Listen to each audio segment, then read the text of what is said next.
What's up, beer nerds? I'm Ellie, I'm D, and we are the Beer Brothers Manila. At ito ang Budweiser. King of Beers.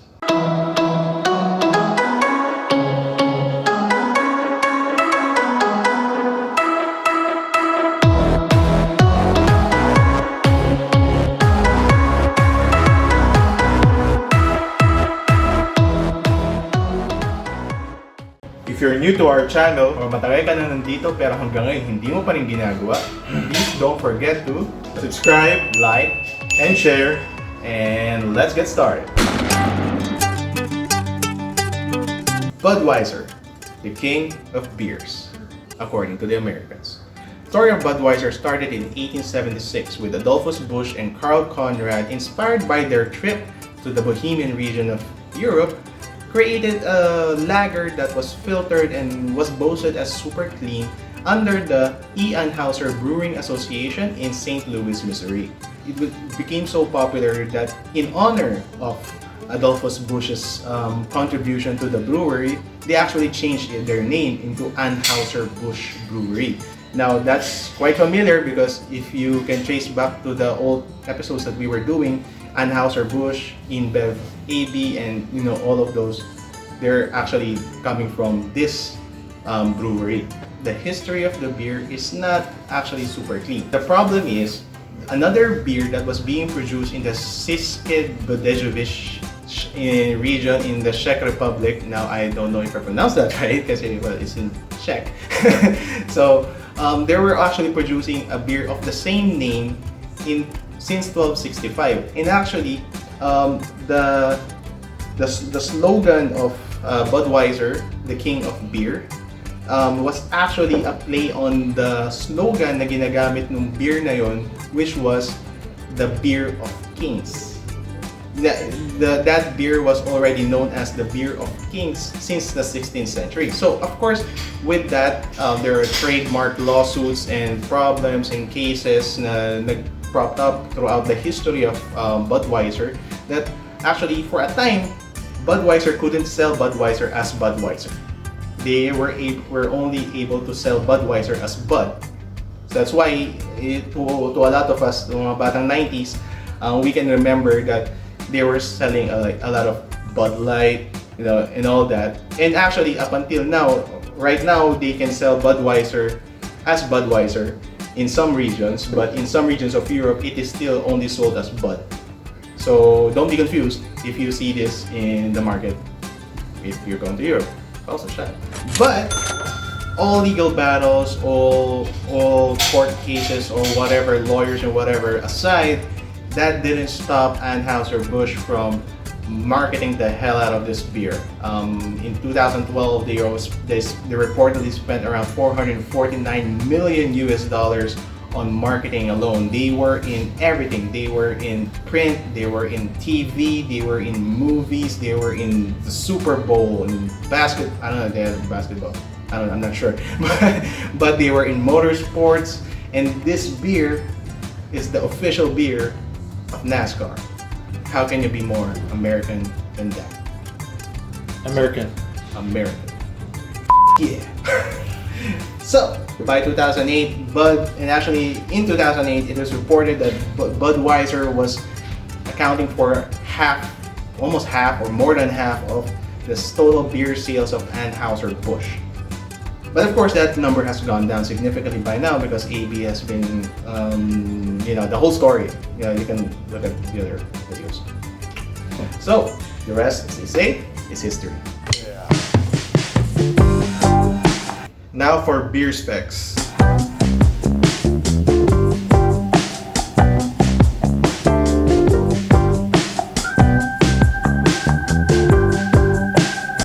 The king of beers? Yes. Well, that's what it says in the label. Budweiser is a pale lager beer with 5% ABV or alcohol by volume. Its ingredients is basically the same as other beers, which is malt barley, hops, water, and yeast, and with the inclusion of rice to its key ingredients. During our research about this beer, to our disbelief, since its birth in 1876, The key ingredients of this beer is just made known by Anheuser-Busch in 2014. A food blogger's petition stand out from the rest, and Anheuser-Busch was like reassessing its marketing strategy. And then, of course, in the States, beer is not controlled by FDA, so they're not really obliged to put the ingredients in the label. Because of this food blogger, the ingredients was now in the label. During my brother's beer history, he mentioned about the Budweiser in United States and the Budweiser in Czech Republic. So what's the main difference between the two? So other than their countries, the main difference is the process that they're using. The Czech Republic version of the Budweiser is the mash is unfiltered, and in the US version, it's filtered. So lastly, it's about the labeling and the Budweiser logo. It has been changed all over for about 15 times already from the beginning, mainly due to lawsuits and marketing campaigns. And it's just in 1957 that they used this red bow tie logo. This is basically their modern look, and they've been using this from then up to now actually. And well, that's about it for beer specs. Well, Brad, 2021 na. Okay, pero magandang panimulaan na naman to. Oo, okay. Anong resolution mo? Siguro, Definitely hindi ka titigil uminom. definitely, kasi kung itigil ko tayo minom, wala na tayong beer. Wala affection. Well, siguro magpapahaba ako ng buhok this time. Ikaw? Brad, resolution, hindi miracle. Hindi, ako ano na, mga 20,000 kilometers sa bike. 20,000 Kaya, kilometers. Ay, kaya mo yan. Oo. Mag-ipon ka na para sa gulong. Oo. Ah, At sumisigaw si Mami. anyways, Beer review? beer review? Beer review!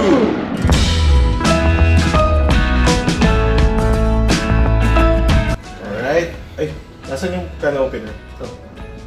So, sisimula tayo ng beer review dito bukas yung mga lata na to. By the way, Ay, kasi mga tansa na to. hindi naka-survive ng 2020 yung can opener na, yung bottle opener na. Sadly, nakita na pala yun naman sa video. What?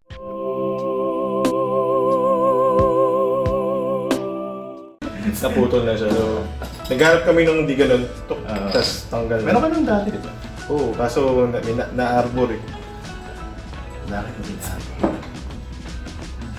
Para sa ano yun. Kakaibigan. Pagkakaibigan. Yun yung message. Anyways, cheers. Cheers. Now, for every beer review that we do, of course, nagsisimula tayo sa style. So, for the style, masasabi namin dito, it's very, very classic yung design niya. And, It's actually very nice. yeah. Nagagandaan ako dun sa yung Anheuser-Busch na logo sa gitna, tapos how it says like Australia, Europe, Africa, Asia, and America. Basically where they are. Yeah. We're just all over the The world. world. Tapos it has the world-renowned Budweiser lager beer. So parang in a way parang alam mo yung mga yung mga industrial, yung revolution, yung mga ganun yung dating niya. Ganun yung marketing na style. Victorian. Very Victorian. And also, nakalagay dito, King of Beers and Anheuser-Busch Incorporated. And all over the years, di ba, nasabi namin kanina na nagpalit-palit na siya ng logo for 15 times already. And kung makita nyo rin yung beer bottle nito from the beginning, nag-iba-iba na rin siya. And medyo sexy na to. Actually, may mga bottles pa to na mataba. Pero of course, we'll grade yung Budweiser kung ano yung current niya. Yes. For what it is. So, Pero ito na naman yung complaint ko. Hindi siya printed. oh. Hindi siya printed. Pero what I like about this is Magandang klase yung ano niya. It's not Hindi siya paper. bumawi. Yeah. Parang rubber type na ewan Yeah, hindi mo nga siya matanggal sa totoo lang. Hindi mo siya pwede paglaruan. Pero ang ganda niyang tignan. It's very classic. Yung classy na tignan. Kahit sabi mo na it's a beer for the masses sa America and some part of the world din. I'll give this 4.1. Not bad. Yeah. Now let's go to taste. So one more cheers. Cheers, for man. the beer. Beer taste! That's my part. Pero anyway, sasabi na rin naman yan, so let's talk about the taste. One more. Wait. Again, here's my problem with beers na nanggagaling sa America. Sa Americas. Americas. I don't know about the IPAs or yung iba, pero so far, yung mga nasusubukan natin na beer na nanggagaling sa Americas, they always come out as bland. Yes. So, Always come out as bland. I'm not saying that all the beers in America will be bland, pero just right now, ito, Corona and this. anyways, siguro another segment, pero that may be, that same reason may pave way for the evolution of craft beers. Yeah, pero Craft beer is born in United States. Yeah. Pero anyway, yun nga. So again, in two words, in 3 words, I don't like it. In 4 words, in 4 words, I don't like it. 5 words. 5 words. I don't like it too. Yeah. There you go. Anyways, ganito yung muna siguro natin gawin. I-itemize natin yung lasa niya. Okay, so unang From lagok. drinking. Unang lagok niya, may konting hint of flavor ng hops. Yeah. May Doon mo naramdaman yung beer, di ba? Yes, doon mo naramdaman yung beer. Lasa Pero, ng as I was speaking to you, nawala na yung lasa niya. And even if nothing. Yeah. I don't feel anything. It's really, maybe just say it's a very forgettable taste. Yeah. And sa akin, pag every time na may nakita ko ng ingredients na rice, hindi ko alam kung lang subliminal naman sa utak yun. Pero pag may rice, parang laging aftertaste na parang feeling ko yung parang lasang sinaing. Pero alam mo yun yung parang rice na nadurog sa dila mo, tapos natira doon. Parang may ganun na yung aftertaste niya. But, yeah, so, I don't like it. It's bland, it's boring, I'm sorry, I'm just saying what I think. So, given all of that, And I think most people think it's... I have to bleep that. So, ang score na binigay ko, given all of this, is 2.3 out of 5. Ay, ako pa pala, price. 2.3. 2.3. Oo, wala, price. Alright, so let's talk about price. Cha-ching. So, itong bote na to, this bottle of Budweiser, we bought this in SM, we got it up for you, for 55 pesos for 330 ml, right? That's 330, right? Yeah. So 330 ml, 55 pesos, that's cheap. Yeah, for an imported beer. No, just beer in general. Beer is cheap. Which is, nagulat ako. Kasi all this time, nagulat ako. so, ang ano ko kasi, Budweiser, the last time I ever bought it, and that's just saying how much I don't like this beer. The last time I bought Budweiser before this beer review was almost 8 years ago. That's how much I don't like this beer. I stayed away from it from 8 years. It's like a bad breakup. So, for 8 years. So, back then, I think isang lata nun nasa around 80, 70 pesos. Yeah, that time. Yeah. So, nagulat ako when I grabbed one bottle of this when we were thinking about what beer review we're gonna do for the first one for this year. This one cost 55 pesos. And that is its saving grace.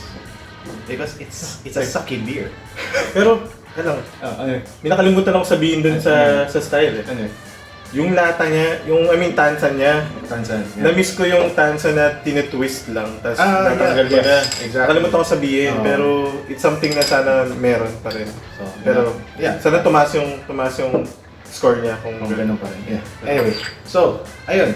So, para sa akin yun yung saving grace niya. So far, sa ngayon na, sa lahat na tignan natin na categories, ito yun yung saving grace niya. It's 55 pesos for an imported beer for supposed to be quote-unquote king of beers is 55 pesos.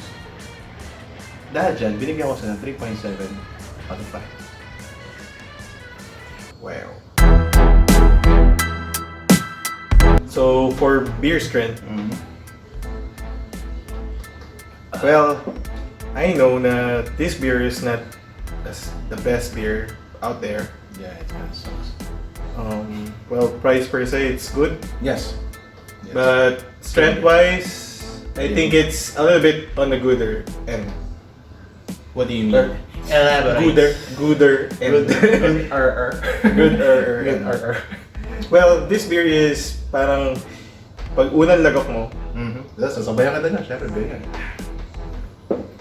parang refreshing lang siya, di ba? Parang katulad na... Lager, any lager. Any lager, yeah. And tapos, after a few minutes or seconds, doon pa lang siya mararamdaman. Actually, medyo nararamdaman ko naman. So, this is yung 5% ABV niya is a slow-acting na alcohol. Yeah, I mean, hindi siya El Diablo na wapak kagad kung umpisa pa lang. So I think siguro isa rin ito or isa rin 'yun sa rason kung bakit It's the king of beers. Not really king of beers. I mean, it's popular siguro sa Americans because a lot of Americans, I mean, they 2-3 jobs para mabuhay, and on the weekend they sit down and talk with their friends and everything, di ba? Yun yung nakita natin sa TV. And I think this beer, since it's a slow-acting beer and hindi ka talaga malalasing ng sobra, it's good for that. I mean, for socialization. Pwede ka mag-chill out. Pag-socialize, Hindi ka tumba kagad. Oh. No, I get that. So, for me, well, do you think na that alcohol content, that strength is used properly? for me, it is. I mean, for the past how many beer reviews that we did, I think our main concept for strength, for judging strength, is basically how it is used, or are you still having fun with it? This looks like a fun beer. Like a party. Just don't think about it. Yes, taste-wise, not really, but I think mag-enjoy. I mean, mag-enjoy for. I mean, it's basically if you think of local, parang like. Yeah, yung trip natin dito. Yeah. Kung paano tayo uminom dito. Yeah. Pwedeng ganun. Like, di naman walwala, no? Pero yung marami, mabote yung usapan. Yeah, so, it's... Hindi enough a 6-pack. Yeah. Alright, anyway. So score 3.9 stars. I think that's fair. Overall. Okay, let's talk about overall ng beer review natin. Yes. So, for style, it's 4.1. For taste, it's 2.3. For price, ito naman yung price. 3.7. 3.7. There you go. And then, for strength, it's 3.9. 3.9. So, Matt Guy, Hindi ko i-mental to kasi gumagana. For the first time sa lahat ng mga videos na ginawa namin, gumagana yung laptop. 14. so it means kung 14 siya, it plays under Corona. Yes. Corona beer. Yes. And second to the last to El Diablo. Why do you think that is so? Well, kasi our main focus pag nagbe-beer review naman tayo is talaga yung taste. Yes. I think somehow siguro kahit papaano May lasa pa rin may lasa pa rin siguro na. Plus, meron siyang Hail Mary, which is yung lagyan mo ng lemon. Corona. So ito, I don't know kung nilalagyan ng lemon din to.